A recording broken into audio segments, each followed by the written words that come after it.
Assalamualaikum. Hai semua. Hari ini saya nak berkongsi dengan anda semua tentang satu penyakit mental yang sering kita dengar, iaitu Major Depressive Disorder. Major Depressive Disorder ataupun dikenali sebagai MDD. Apa itu Major Depressive Disorder? Adakah ia sama dengan kemurungan yang kita selalu sering kaitkan dengan diri kita? Adakah anda tahu apa kesan MDD kepada diri sendiri, keluarga dan masyarakat? Hari ini kami ingin kongsikan bersama anda mengenai MDD, iaitu Major Depressive Disorder. Oleh itu, bersama dengan saya, Sarah Yusrina binti Nur Azizuddin, 262925.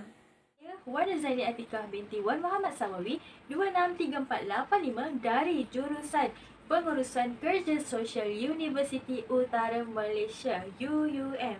Jadi, ayo kita saksikan.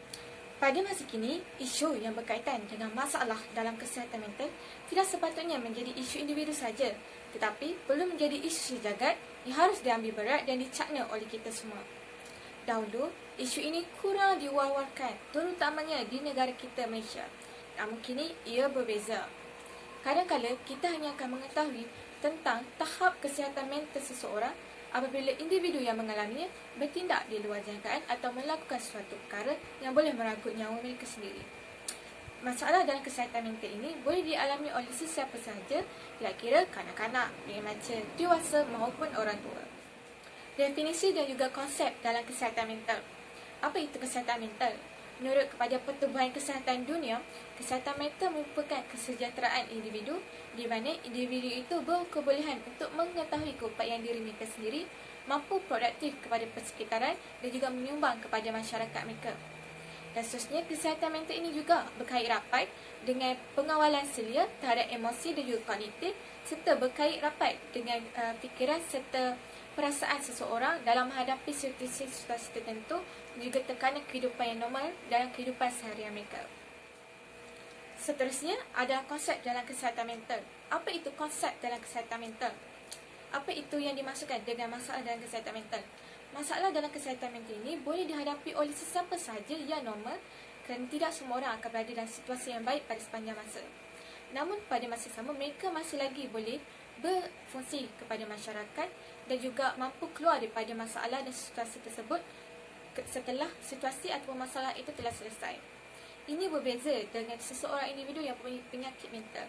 Mereka akan berada dalam keadaan yang tidak dapat berfungsi dengan baik kepada diri sendiri ataupun kepada masyarakat dan juga mereka tidak dapat menjalani kehidupan mereka secara normal seperti yang mereka lakukan sebelum. Baiklah, kerja sosial dengan kesihatan mental.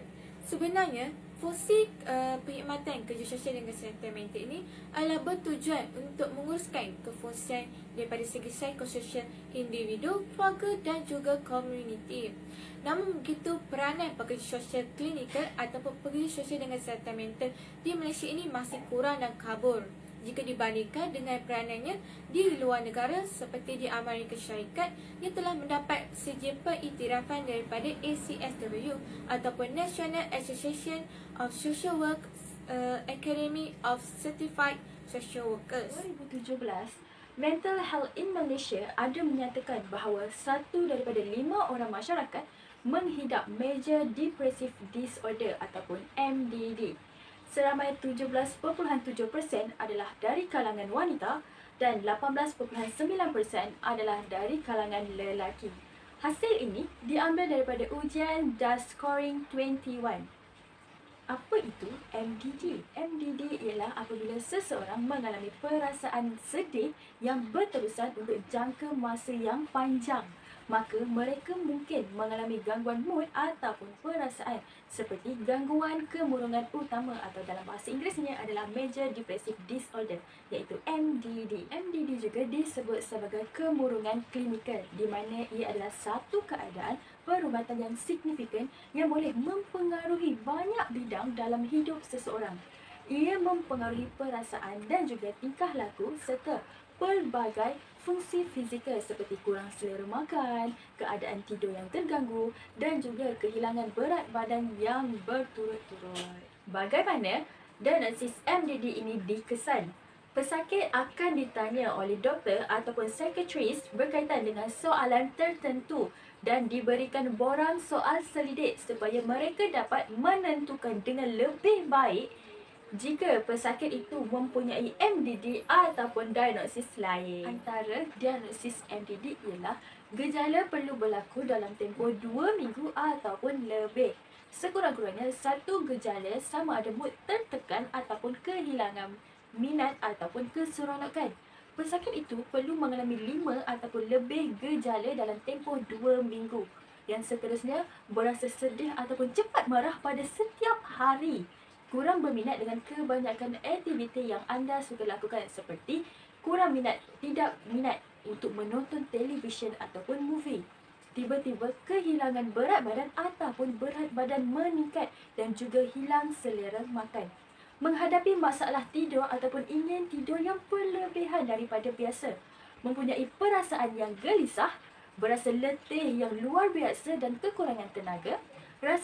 Merasai diri tidak bernilai ataupun bersalah dalam kebanyakan perkara. Menghadapi kesukaran untuk fokus, berfikir dan untuk membuat keputusan. Dan yang terakhir, berfikir tentang membahayakan diri seperti ingin membunuh diri sendiri ataupun mencederakan diri. Kesan diagnosis kepada individu, keluarga dan juga persekitaran dari sudut yang positif. Yang pertamanya, kesan diagnosis Major Depressive Disorder ini kepada individu adalah mana-mana individu yang telah didiagnos dengan Major Depressive Disorder akan dapat menerima rawatan yang sepatutnya.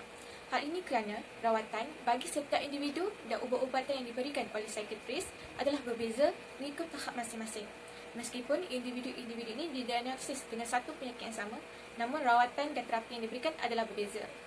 Seterusnya, kesan diagnosis kepada keluarga pula adalah apabila sesebuah keluarga mengetahui bahawa ada dalam kalangan ahli keluarga mereka yang menghadapi penyakit mental ini, mereka akan lebih create awareness yang lebih tinggi terhadap diri pesakit. Misalnya, mereka akan lebih peka dan sentiasa memahami serta menyedari perubahan-perubahan yang berlaku terhadap diri pesakit dan seterusnya membawa pesakit untuk mendapatkan rawatan yang sepatutnya di psikiatris dengan segera. Seterusnya adalah kesan kepada persekitaran dari sudut positif adalah melalui pengetahuan yang tinggi dalam kesedaran terhadap masyarakat ini akan lebih dapat mengcreatekan awareness yang lebih tinggi dan individu-individu yang mana-mana yang mengetahui bahawa diri mereka mempunyai simptom-simptom seperti Major Depressive Disorder ini akan segera mendapatkan rawatan mereka di klinik dan juga di hospital berhampiran kerana masyarakat ini lebih terbuka untuk menerimanya. Apa pula kesan diagnosis dari sudut negatif yang terbahagi kepada 3, iaitu individu, keluarga dan juga masyarakat. Ayo kita saksikan diagnosis dari sudut negatif bagi individu. Yang pertama, pesakit tertekan dengan stigma masyarakat. Yang kedua, individu malu ingin pergi ke klinik ataupun hospital untuk mendapatkan rawatan. Yang ketiga, hilang peranannya sebagai pelajar, sebagai anak. Seterusnya, tidak mempercayai orang walaupun keluarga sendiri. Tidak dapat berkomunikasi dengan baik. Dan yang terakhir, pesakit MDD akan rasa down dan tak semua orang yang sakit ini boleh terima kenyataan dan akui bahawa diri sendiri mempunyai pesakit mental tersebut. Terutamanya pada peringkat awal pesakit itu didiagnosis dengan penyakit MDD. Dari sudut keluarga pula, keluarga akan lebih letih dan berasa putus asa untuk menjaga pesakit mental depressive disorder ini. Keluarga turut tertekan dengan anak yang menghidap di MDD ini dan keluarga tidak dapat berkongsi masalah yang mereka hadapi dengan orang lain kerana malu anak mempunyai penyakit MDD. Akan ada 2 kemungkinan apabila seseorang itu didiagnosis dengan penyakit mental terhadap keluarganya. Sama ada ia mampu mendekatkan diri pesakit dengan ahli keluarganya ataupun semakin menjauhkan diri mereka daripada keluarga mereka. Misalnya, apabila keluarga tidak dapat menerima hakikat bahawa ada ahli keluarganya yang ada penyakit mental ini. Ini menyebabkan keluarga tidak memberi sokongan yang sepenuhnya dan mengabaikan ahli keluarganya sendiri. Dari sudut persekitaran pula, mereka tidak dapat berfungsi kepada masyarakat ataupun persekitarannya. Masyarakat akan memandang enteng ataupun serong kepada golongan yang menghidapi penyakit MDD ini dan yang seterusnya tidak dapat menyumbang sebarang pekerjaan ataupun faedah kepada masyarakat tertentu.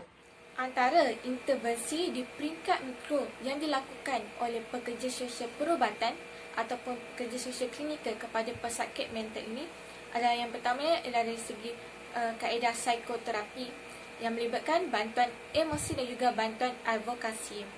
Okey, baiklah.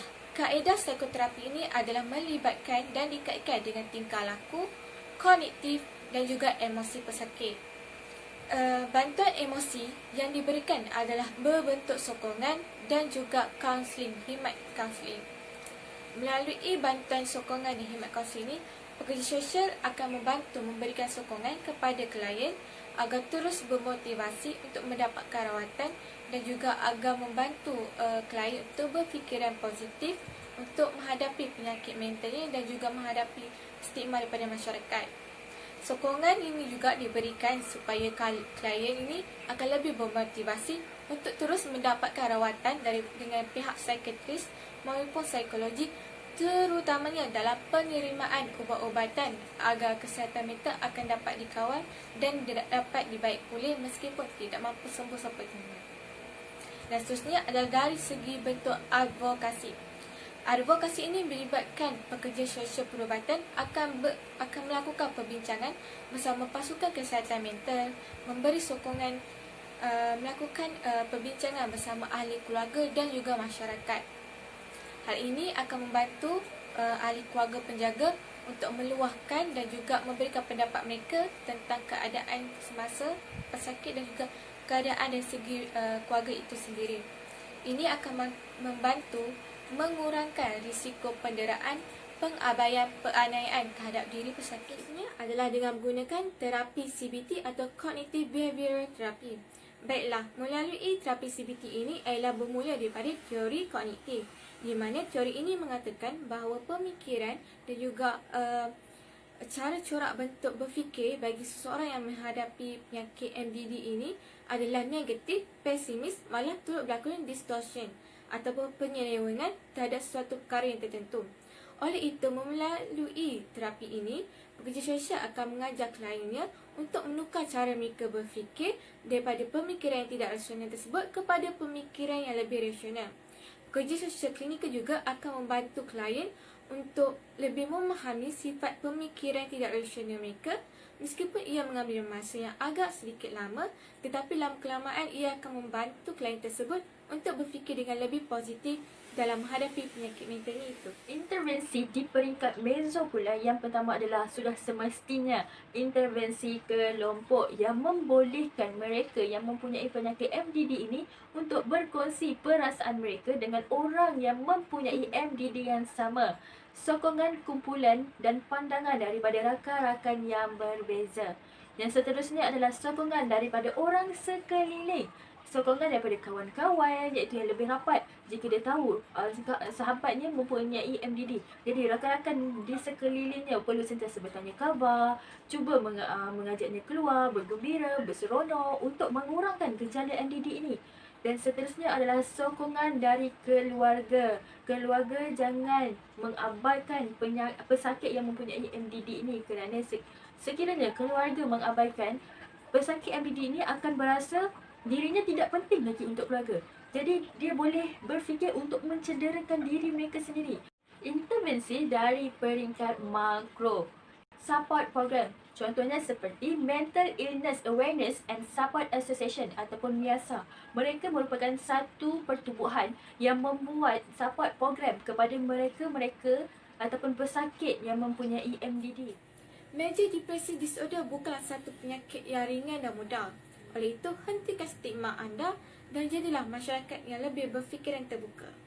Pesanan saya buat masyarakat di luar, jangan sesekali mengabaikan pesakit yang mempunyai MDD ini. Mereka perlu dijaga dan perlu memberi sokongan yang kuat kepada mereka untuk mereka kembali pulih menjadi diri mereka yang berguna. Semoga bermanfaat video kali ini buat anda semua.